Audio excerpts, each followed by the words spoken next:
All right, so are you ready to dive into some seriously creepy carnival stories? I mean, we're going to go way beyond the cotton candy and Ferris wheels right to the heart of some real-life stories. From the Mr. Nightmare YouTube channel. Yeah, exactly. And these are going to leave you thinking twice about going to another carnival. And you know what's so interesting about these stories? They're not just like your typical ghost stories. Right. These are first-hand accounts. Yeah. Each one's a little bit different, but they all have this idea that maybe carnivals are more than just places to have fun. Yeah. I mean, we've all heard those rumors and legends, but these stories, they feel different, Yeah, more personal somehow. Like you can almost smell the popcorn and hear the screams. exactly. And I think that's what makes them so unsettling. Like, the carnival becomes a backdrop for something much darker, something that plays with our sense of reality. For sure. Okay, so the first story takes us to Los Angeles, where this college student gets a summer job at a carnival, Uh-huh. working in the funhouse. Ooh. Sounds kind of fun, right? Well, until you start noticing things that just don't add up. Like what? Like, the number of guests entering the funhouse doesn't always match the number coming out. Wait, are you serious? Yeah. That's messed up. Yeah. Like what kind of funhouse eats people? Well, it's not quite that dramatic, Okay.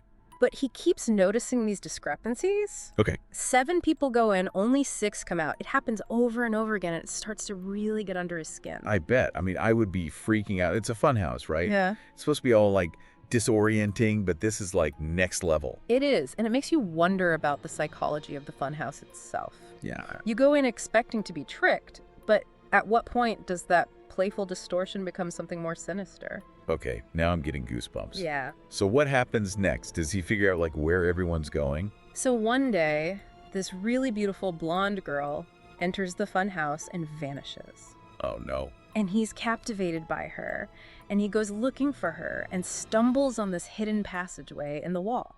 A secret passage.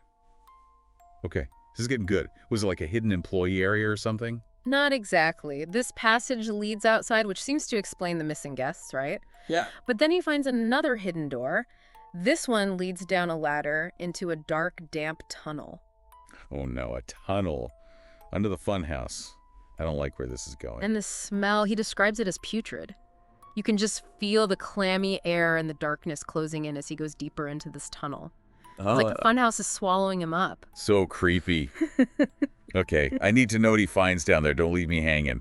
He finds the blonde girl's purse. Oh my God. He starts calling out for her, and he hears footsteps approaching in the darkness. Oh no. He totally panics and scrambles back up the ladder. Oh my gosh. Just as she appears begging for help. Man, that is terrifying. Did she say what happened? Like, why was she down there? She couldn't explain it, Wow. just that she had heard voices calling to her. Oh my God. Later on, they find out that the funhouse was built on top of this network of Prohibition-era tunnels. Wait, so the funhouse was like a secret speakeasy back in the day. That's wild. Yeah. But it still doesn't explain what happened to the girl or why people kept disappearing into the tunnel. Exactly, and that's what makes the story stick with you. Yeah. It's the unanswered questions, the lingering sense of mystery that keeps you thinking about it. I agree. It's like the carnival itself is hiding something. Okay, so story number 2 takes a slightly different approach. Instead of vanishing guests, we've got a cursed carnival ticket. Ah, yes, the cursed object. A classic trope in horror, and for good reason. Right. It plays on our anxieties about objects and, the idea that something so normal could hold a hidden power. It's like that saying, beware of gifts-bearing Greeks. But instead of Greeks, it's a faded old carnival ticket. Precisely. So in this story, our narrator is a kid who finds an old carnival ticket from 15 years ago tucked inside a library book. Talk about a blast from the past. And I'm guessing this isn't just any old ticket, right? There's something off about it. You got it. Yeah. It's as if fate itself intervened, because 2 days later, the carnival rolls into town. Oh, wow. The kid decides to try his luck and use the old ticket. I mean, at that point, how could he resist? Yeah. It's like the universe is like daring him to do it. Exactly. But here's where it gets weird. When he hands the ticket to the guy at the entrance, the guy freaks out. Pale as a ghost, he just stutters and hands the ticket back without even punching it. Okay, that's creepy. I'd be questioning my life choices right about then. Did the kid just brush it off? Pretty much. He's young, he's curious, and he's already at the carnival, so he figures, why not? Yeah. But he keeps getting these strange looks from the employees, like they know something he doesn't. I can only imagine the whispers behind his back, like, that's the kid with the cursed ticket! Finally, he shows the ticket to this older game operator. Okay. And he's like, what's up? And that's when he learns about a carnival worker named Ryan who vanished 15 years ago. Oh, no.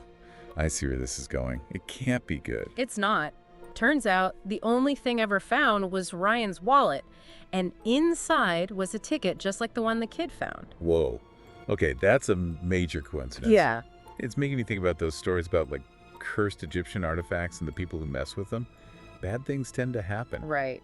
The older man goes on to say that strange things have been happening at the carnival ever since Ryan's disappearance. Accidents, weird sightings, the kind of stuff that makes you wonder if it's really just bad luck or something more sinister. So it's like a carnival urban legend come to life. You hear these stories, but you never think you'll be the one holding the cursed object. And what makes it even creepier is that the older man begs the kid to leave the ticket with him. Oh, really? But the kid, captivated by the mystery, refuses. Oh, man. Classic horror movie mistake. Never ignore the warnings from the creepy old guy. I know. And of course, that's when things start to go downhill for the kid. He misses his bus, has a bike accident, his best friend accuses him of stealing. Oh, wow. It's like a domino effect of bad luck. It gets worse. His mom loses her job, his brother breaks his leg, and even their family pet dies. Oh, no. It's like a full-blown curse has been unleashed. Okay. I'm officially spooked now. Yeah. So what happens? Does the kid just live with this curse forever? Well, after weeks of misfortune, he finally gives in. He tears up the ticket and throws it in a creek. Okay. And you know what? His luck changes almost immediately. Seriously. That's crazy, but also kind of a relief. It's like he managed to break the curse. Right. But it still leaves you wondering, was it really the ticket, or is it all just a string of coincidences? Right. And if it was the ticket, what kind of power did it hold? Where did it come from? It's like, did the ticket itself have some evil energy attached to it? Or did believing it was cursed somehow make the bad luck happen? It's mind-boggling. And that's the power of these stories, isn't it? They make us question what we believe, what we think we know about the world. Totally. While the first story dealt with those literal disappearances, this one tackles a different kind of vanishing. The disappearance of luck, of normalcy, of a sense of safety. I'm sensing a theme here. Carnivals seem to be hotbeds for the strange and unusual. So this third story, does it follow that same pattern?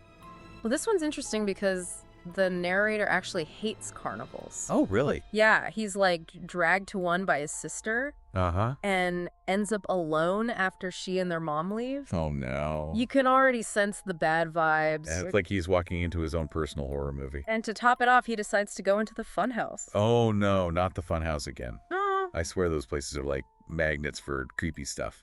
Remember how we were talking about funhouses messing with your perception? Right. Well, imagine already being on edge and then entering a place that's designed to distort reality. Yeah, I'd be looking over my shoulder constantly. And that's exactly what happens. He keeps catching glimpses of this really creepy bald guy staring at him from the mirrors. Okay. But when he turns around, there's no one there. Okay, that's straight up nightmare fuel. Right. Mirrors are creepy enough on their own, but add a stalker to the mix and I'm out of there. Yeah, it plays on that primal fear of the unknown. Right? Of not knowing if what you're seeing is real or a trick of your mind. It's like Right. the uncanny valley where something is almost human but not quite. Yeah, And it just sets off alarm bells in our brains. totally. So what happens? Does he finally confront this mirror man? Well, he tries to ignore it at first, Okay. but the guy keeps appearing in the reflections. Yeah. And then a hand reaches out from behind one of the mirrors and grabs him. Oh my God. Mhm. I knew it. That funhouse is cursed. Or maybe it's the carnival itself. Yeah, it's like something about the carnival atmosphere maybe emboldens these dark forces, or maybe it attracts people who are already drawn to that kind of energy. So he gets attacked, right? Yeah. What happens next? He manages to break free, and he runs out of the funhouse. Okay. But when he checks his pocket, his wallet's gone. Of course it is. It's Yeah. never just a creepy encounter, is it? There's always a price to pay. Right. And in this case, the price is his sense of security. Does he ever find the guy who took his wallet? Nope. The police searched the funhouse, Oh, wow. but they come up empty. Really? It's like the guy vanished into thin air. This is too freaky. Yeah. So the guy's just out there somewhere with his wallet. That's terrifying. And it gets worse. A week later, his girlfriend gets texts from someone pretending to be him, trying to lure her to a remote location. Oh no, this is straight out of a horror movie. Yeah. Talk about a violation. It's like the danger followed him home from the carnival. Exactly. The carnival becomes a gateway, a point of entry for something dark and malicious to enter his life. So they can't escape it. Luckily, his girlfriend doesn't fall for the trap, Okay, good. but it leaves them both shaken. I can't even imagine they were lucky to escape unharmed. Yeah, it's a reminder that these stories aren't just entertainment. They reflect real dangers that exist in the world.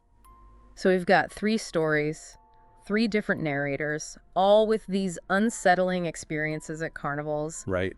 Vanishing guests, cursed tickets, and a stalker in the funhouse.